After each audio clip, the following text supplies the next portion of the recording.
الہی تیری چوکھٹ پر بھکاری بن کے آیا ہوں۔ تیسرا موقع جہاں غیبت کی اجازت ہے وہ ہے کسی کو شر سے بچانا۔ میں اس کی مثال بھی حدیث سے دیتا ہوں۔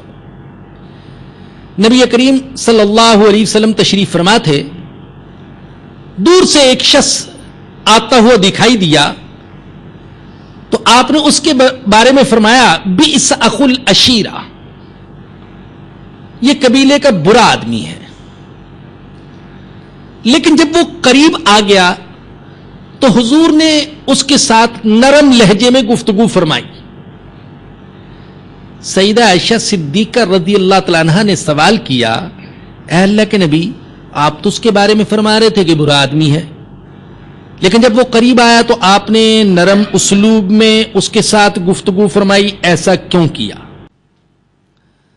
اللہ کے نبی نے فرمایا، عائشہ، بدترین ہیں وہ لوگ جن کے شر سے بچنے کے لیے ان کے ساتھ نرم لہجے میں گفتگو کرنی پڑے۔ گویا کہ میں نے اس کے ساتھ نرم لہجے میں بات کی اس کی شر سے بچنے کے لیے، اور اس کی جو حقیقت تھی وہ تمہارے سامنے بیان کر دی تاکہ تم اس سے بچ کر رہو۔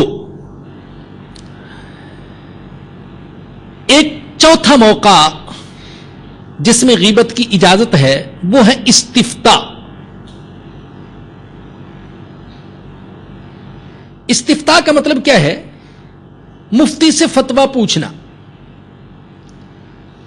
ہم مفتی سے کوئی فتویٰ پوچھنے کے لیے جائیں تو ہمیں پوری صورتحال بیان کرنی پڑے گی۔ اس میں یہ بھی ہو سکتا ہے کہ کسی کی برائی ہے وہ بھی بیان کرنی پڑے، اس لیے کہ فتویٰ پوچھنے والے کے لیے یہ ضروری ہوتا ہے کہ وہ پوری صورتحال مفتی کے سامنے رکھ دے تاکہ اس کے لیے فتویٰ دینا اور جواب دینا آسان ہو جائے۔ یہ چند مواقع ایسے ہیں جن میں غیبت کی اجازت ہے، لیکن میں یہ عرض کروں گا کہ ہمارا نفس بڑا ہوشیار ہے اور بڑا تعویل کرنے والا ہے۔ ممکن ہے کہ موقع تو ایسا ہے کہ غیبت کرنا اس موقع پر حرام ہے، لیکن ہمارا نفس کسی نہ کسی طریقے سے تعویل کر لیتا ہے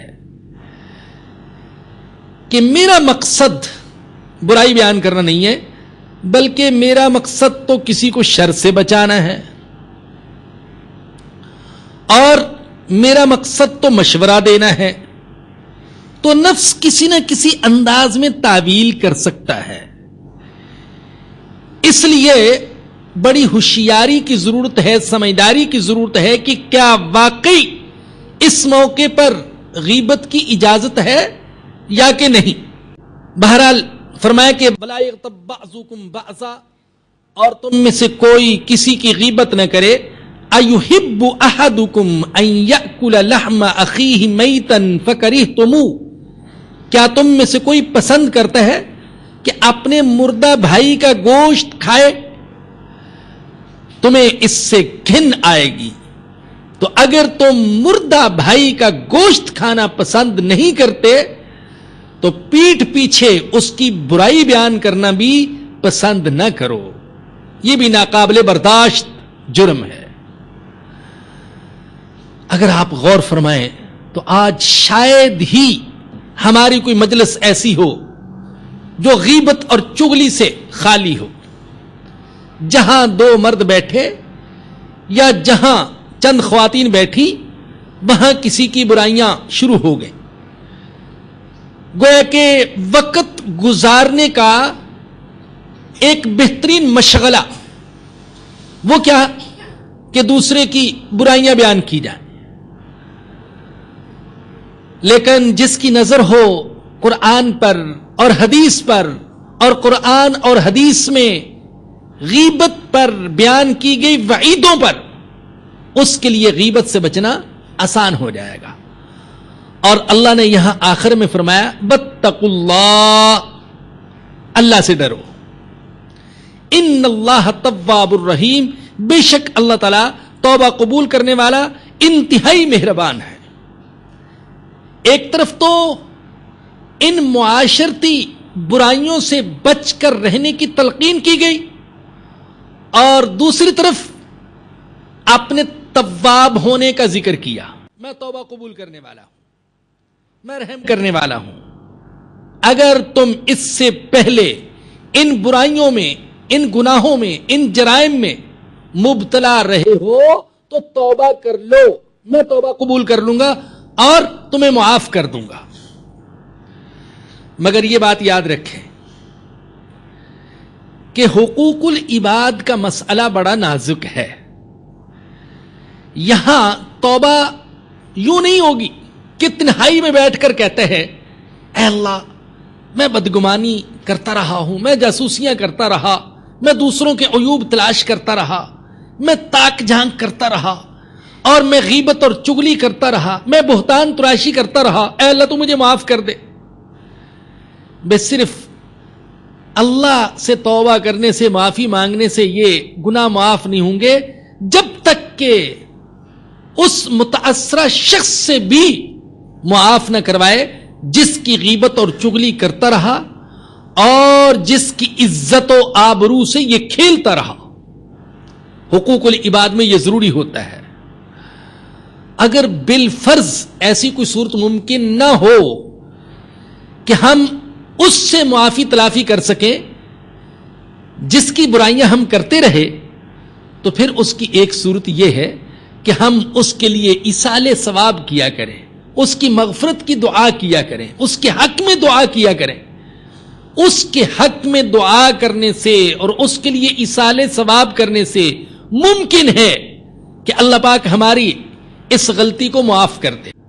آگے فرمایا کہ یا ایھا الناس انا خلقناکم من ذکر و انثی وجعلناکم شعوبا وقبائل لتعارفوا ان اکرمکم عند اللہ اتقاکم.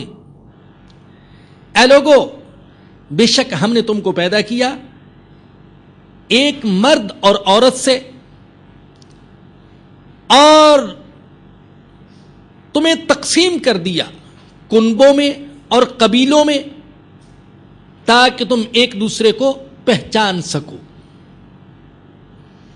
اے انسانوں، یا ایھا الناس، ہم نے تم کو پیدا کیا ایک مرد سے اور ایک عورت سے. سارے کے سارے انسان ایک مرد اور ایک عورت کی اولاد ہیں، یعنی حضرت آدم اور حضرت حوا علیہم السلام. یوں سارے کے سارے انسان اخوت انسانی کے رشتے میں پروئے ہوئے ہیں. لہذا صرف حسب نسب کے اعتبار سے ایک شخص کو دوسرے پر کوئی فضیلت اور عظمت حاصل نہیں ہے، اس لیے کہ بالآخر سب کا نسب ایک جگہ جا کر جمع ہو جاتا ہے. سب کا باپ بھی ایک اور سب کی ماں بھی ایک. آگے قبیلے بنے، کنبے بنے، خاندان بنے، اللہ کہتے پہچان کے لیے، امتیاز کے لیے، تشخص کے لیے. لیکن کسی قبیلے سے ہونا یہ کسی انسان کی عظمت کی دلیل نہیں ہے. اسلام حسب نسب پر فخر کرنے سے سختی سے منع کرتا ہے، اور اسلام کی نظر میں اس کی کوئی اہمیت نہیں. ہاں، اسلام سے پہلے ایسا تھا کہ انسانوں کی عزت کی جاتی تھی حسب نسب کی بنا پر، اور بعض انسانوں کو حقیر سمجھا جاتا تھا ان کی خاندان کی بنا پر. جس کا خاندان اعلیٰ وہ خود اعلیٰ، چاہے اس کے اعمال اور اخلاق اعلیٰ نہ ہوں، اور جس کا خاندان ادنا، گھٹیا، وہ خود گھٹیا، اگرچہ وہ اخلاق و اعمال کے اعتبار سے بلند مرتبے پہ فائز کیوں نہ ہو. مصر کے جو فرعون تھے انہوں نے اپنی رعایا کو یہ باور کرا رکھا تھا کہ ہم سورج دیوتا کے اوتار ہیں، اس کے نائب ہیں. ہندوستان میں بعض خاندان ایسے تھے جو اپنا رشتہ سورج سے جوڑتے تھے اور بعض ایسے تھے جو اپنا رشتہ چاند سے جوڑتے تھے. چنانچہ بعض کو سورج بنسی کہتے تھے اور بعض کو چندر بنسی کہتے تھے. آج بھی ہندوؤں کے اندر ذات پات کے اعتبار سے تقسیم پائی جاتی ہے. برہمن، چھتری، بیش اور شودر کے اعتبار سے ان کے اندر تقسیم پائی جاتی ہے، اور کسی اعلی خاندان کے ساتھ تعلق ہونے کے اعتبار سے کسی شخص کو عظمت ملتی ہے. اسی طریقے سے ایرانیوں کے ہاں یہ عقیدہ پایا جاتا تھا کہ ان کے بادشاہوں کی رگوں میں خدائی خون دوڑتا ہے، اور چینی اپنے بادشاہوں کو آسمان کا بیٹا سمجھتے تھے. یہ وہ ماحول تھا جس میں قرآن نازل ہوا اور قرآن نے ان تمام تصورات کی نفی کر دی.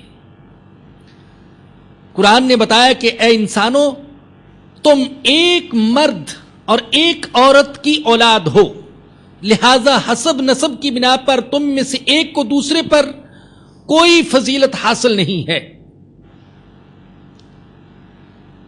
حضور اکرم صلی اللہ علیہ وسلم حجۃ الوداع کے موقع پر میدان عرفات میں ہیں. آپ نے جو تاریخی خطبہ ارشاد فرمایا اس میں آپ نے یہ بھی فرمایا کہ یا ایھا الناس ان ربکم واحد، اے انسانوں تمہارا رب بھی ایک ہے اور تمہارا اب بھی ایک ہے، تمہارا باپ بھی ایک اور تمہارا رب بھی ایک. لہذا کسی عربی کو اجمی پر اور کسی گورے کو کالے پر کوئی فضیلت حاصل نہیں الا بالتقوی. اگر ایک کو دوسرے پر کوئی فضیلت حاصل ہے تو صرف تقوی کی بنیاد پر، خاندان کی بنیاد پر نہیں. گویا قرآن نے ان لوگوں کی تردید کر دی جو ایمان اور عمل کے بغیر بھگوان بنے بیٹھے تھے اور اپنے آپ کو خدا کے لاڈلے سمجھتے تھے. قرآن نے رنگ، نسل اور خون کے بت توڑ دیے. آپ اسلام کی عبادات کے نظام ہی کو دیکھیں کہ یہ عبادات کا جو نظام ہے یہ بھی انسانوں کے درمیان تفریق کو ختم کرتا ہے اور ان کے اندر وحدت اور مساوات قائم کرتا ہے. آپ نماز ہی کو لے لیجئے، ہم نماز پڑھتے ہیں تو ایک ہی صف میں امیر بھی کھڑا ہوتا ہے، فقیر بھی کھڑا ہوتا ہے، بادشاہ بھی، رعایا بھی، گورا بھی، کالا بھی، سید بھی، غیر سید بھی، عربی بھی، اجمی بھی. کسی کو حق حاصل نہیں ہے کہ ایک مسلمان کو غربت کی بنا پر، کالا ہونے کی بنا پر یا اجمی ہونے کی بنا پر الگ صف میں کھڑا کرے کہ تم بڑوں کی صف میں کھڑے ہونے کے قابل نہیں ہو. ایسا کوئی نہیں کہہ سکتا. آج کے گئے گزرے دور میں بھی آپ حج کو لے لیں، حج بھی انسانوں کے درمیان، مسلمانوں کے درمیان وحدت اور مساوات کا ایک عملی نمونہ ہے. سب کا لباس ایک، دو سفید چادریں، اور سب کا رہن سہن ایک جیسا. سب مینا میں ہیں، عرفات میں ہیں، مزدلفہ میں ہیں اور مکۃ المکرمہ میں ہیں، اور سب بلا امتیاز کعبے کے ارد گرد طواف کر رہے ہیں. تو اسلام نے یہ تصور دیا کہ انسانوں کے درمیان حسب نسب کی بنیاد پر کسی کو دوسرے پر کوئی